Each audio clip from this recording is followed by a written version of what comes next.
Welcome to the woods. I was supposed to do this video Thursday. Got held up. Lots of stuff on. It's been a busy week. And I've been asked to do a couple of different videos. One on the livestock, how we feed it, how often the chickens get out of free range. And I'm probably gonna do that next week. I've also been asked to talk about the dating game. I've been contacted by a couple of younger men who are finding it really difficult. So I'm going to do a video on that. But what I want to talk about today is going to be a tricky subject, because I'm going to talk about immigration. And it's a subject that a lot of people get very touchy about. It's nearly at the point where to discuss this subject is taboo, verboten, not allowed. And I can kind of understand why they don't want people to talk about it. Now, as per usual, I'm only going to discuss the country I'm living in. But I'm fairly sure that some of the things I'm going to talk about are playing out in other European nations. But let me know in the comments.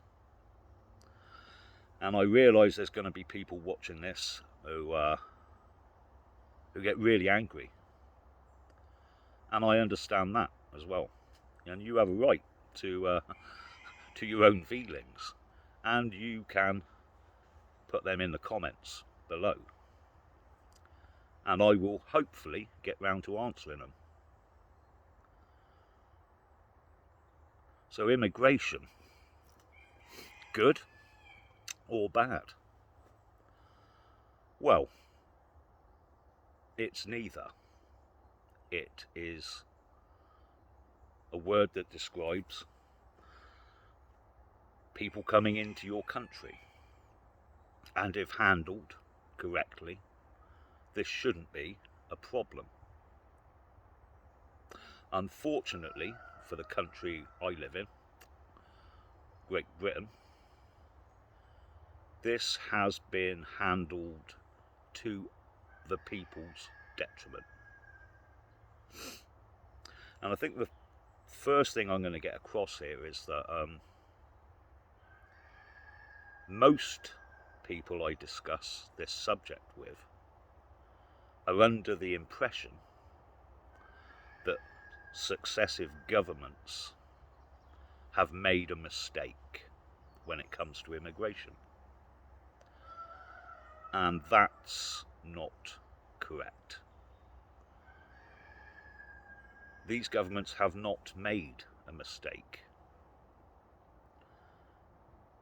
Everything that they do is deliberate. And I know we like to point fingers and say how some of these politicians are retarded or buffoons. But on the whole, they have a level of intelligence. They haven't made a mistake when it comes to immigration. The policy has been to replace the indigenous people of Great Britain. That being the English, the Welsh, the Scottish, and the Irish.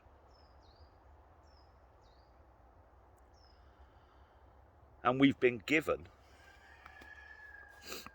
reasons for the immigration. So we should look at those. And probably the most common argument given for immigration is that the people are needed to do jobs. That is a fallacy. And I saw that starkly in the 1980s.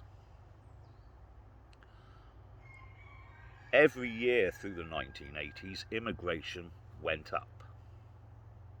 At the same time, so did the unemployment figures. Any of you that lived through that period under Thatcher will remember the 3 million unemployed, and it was probably more than 3 million. And whilst we had 3 million unemployed, they still continued to allow thousands upon thousands of people to move here when there were no jobs for them.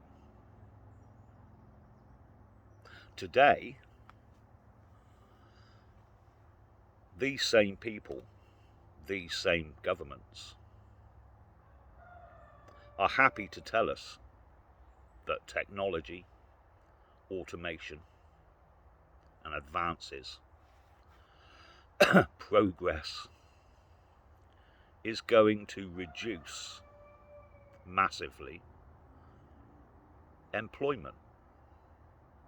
And yet, last year, our government, a Conservative government, saw fit to allow over 1 million people to enter the country to live legally. Now, to put that in perspective, our second largest city is Birmingham. It's a huge, huge city. Thousands upon thousands of businesses, housing estates. It's a very, very large place, and anyone who's ever been to Birmingham will tell you it's a very busy place.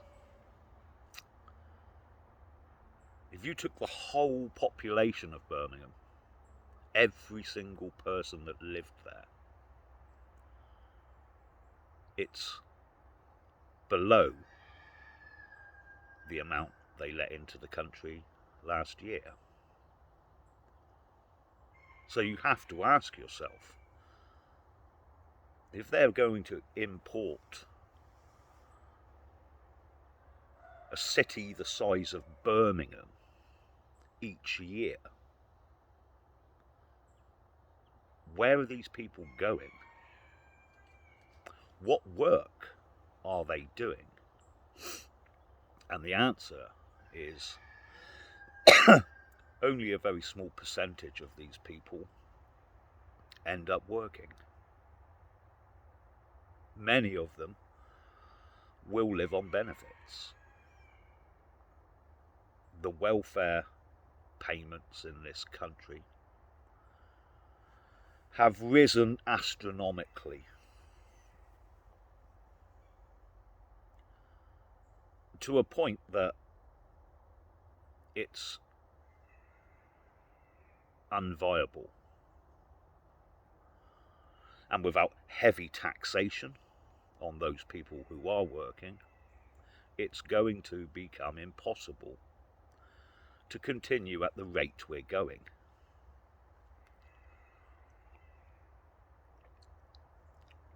So the argument that we need these people to do jobs because there's more employment than there are people is incorrect. It's a lie. So what other reason could there be? Well, we hear increasingly now their argument has switched from one of need to one of helping refugees. They tend not to talk about the 1 million people they let in legally, and like to focus on those coming across the channel. And they discuss all immigration on that basis, phrasing it as assisting and helping refugees, hoping and they achieve this sometimes, that the British people, being a tolerant lot, will offer the hand of friendship. And many do. And I would say that I had no objection myself to assisting a refugee fleeing a war until such time as they could return home.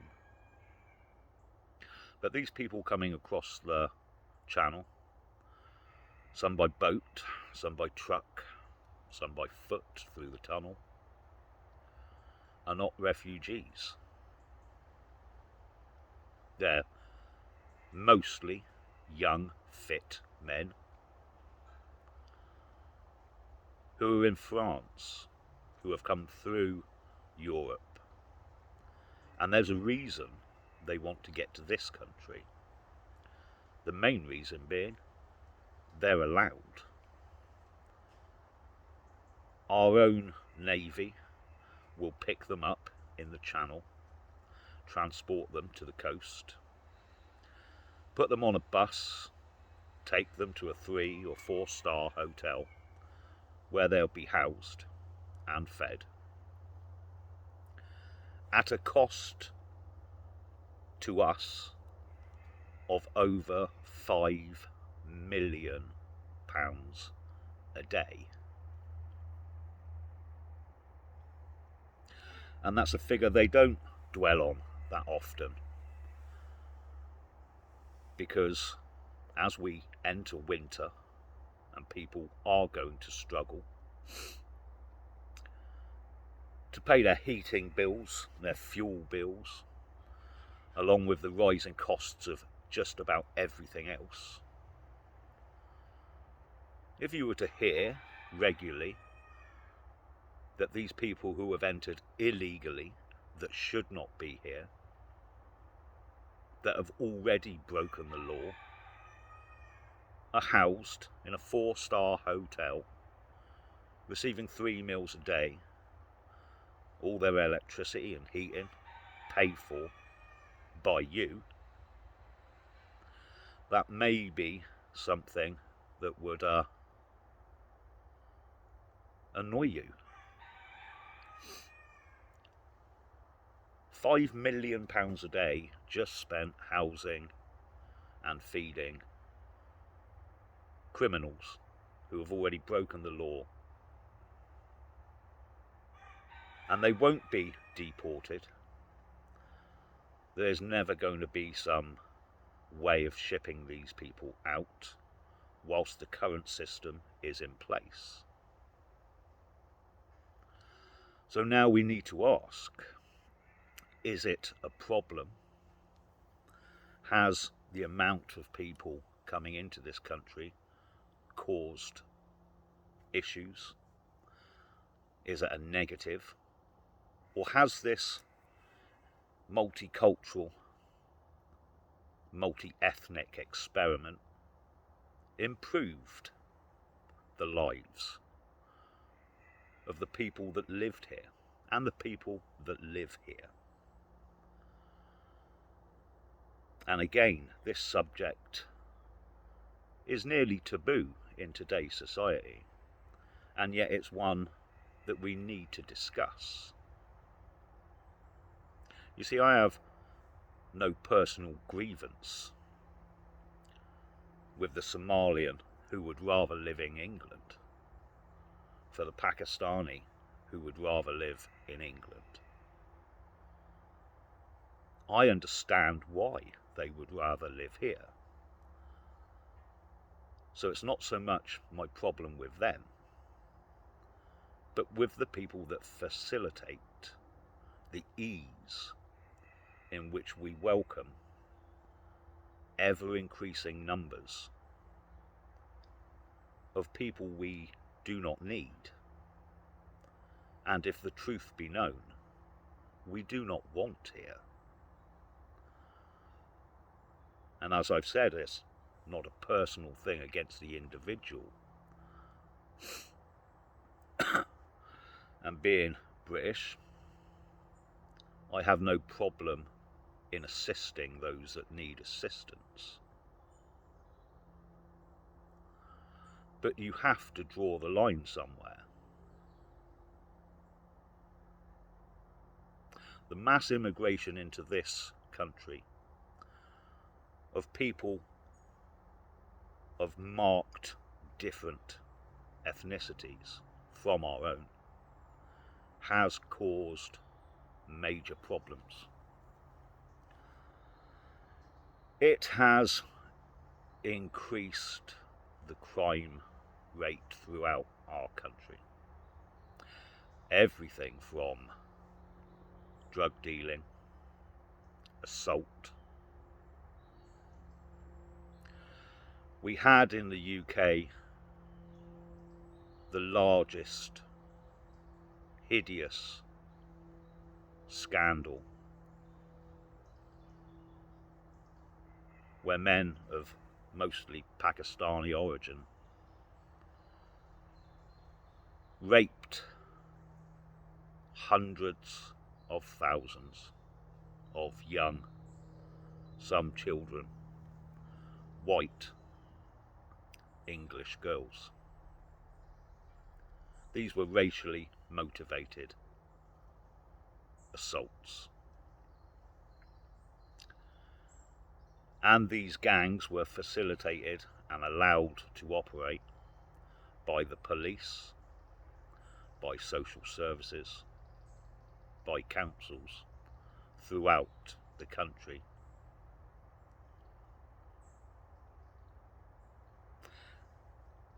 With the argument being that it was a mistake, that they didn't want to be labelled racist, so they did nothing. And I'll say it again, these people don't make mistakes. They knew what was happening and did nothing. And that is just one example of a negative side effect of our mass immigration policy in this country. But crime across the board has risen. We rarely get to discuss how these crimes that are now hardly ever detected or people prosecuted, how they break down into ethnicities. We will occasionally hear that most crime is perpetrated by non-British people, and yet nothing is done.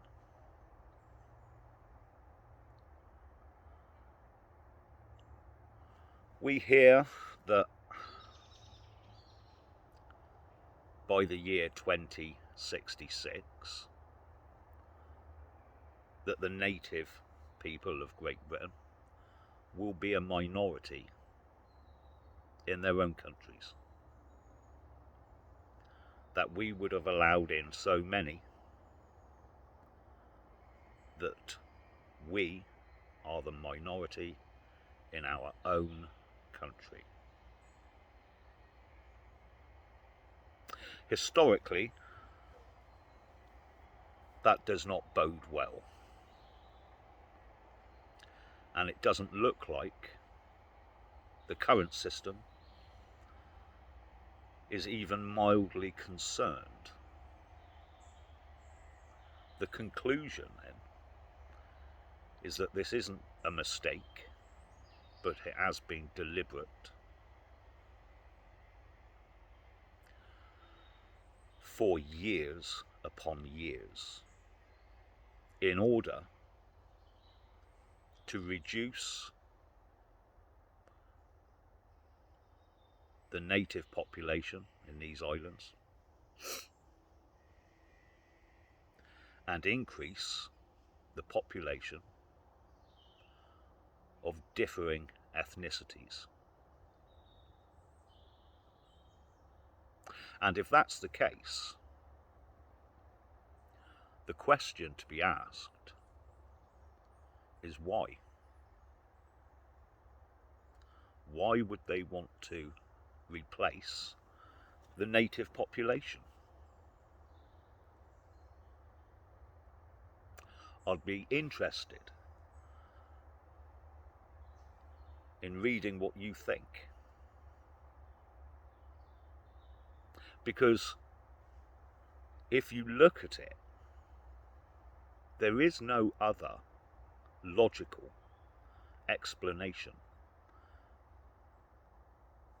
as to why this is happening, has happened, and is continuing to happen. The only logical explanation is they want less of us and more of them.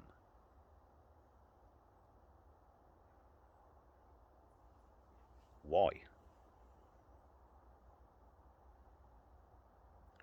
Well, I'm going to finish this one here. I dare say some people will be tapping out the comments already. But I will finish on this. I will repeat what I've said. I understand this is a subject that's difficult. On this channel, from day one, I've asked people to leave comments so that we can discuss. And this is a subject that needs discussing.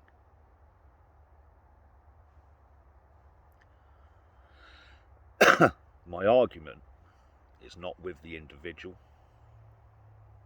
that wishes to come and live here. My argument is with the people that allow that. Speak to you later, you lot. Enjoy the rest of your day.